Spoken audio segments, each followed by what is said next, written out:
I'm from a place called Thatcham in England, and I'm currently living in London. When I started training, I then started assisting the teaching, and that was always great to see how the room works and how different teachers communicate with the students.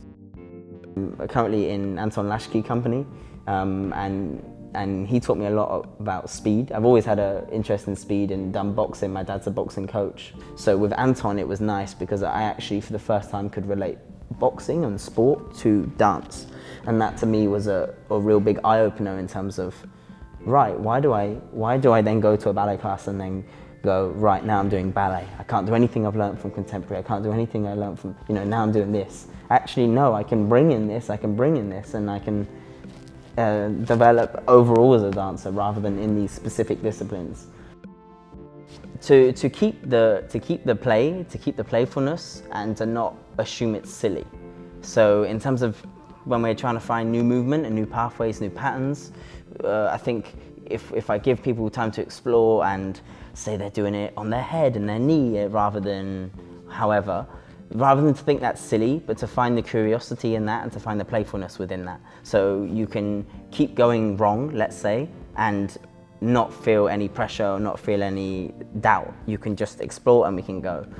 A lot throughout class I encourage you to bring your own individuality, because that was the same for me, and that's how the practice has developed. I've gone and worked with someone, and then I've found what interests me, and I've put it in whatever bubble I'm trying to create.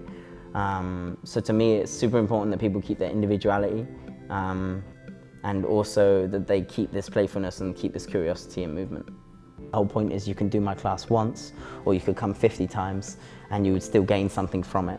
So I'm trying to constantly develop the practice, which is why I call Relax to Erupt a practice rather than a technique.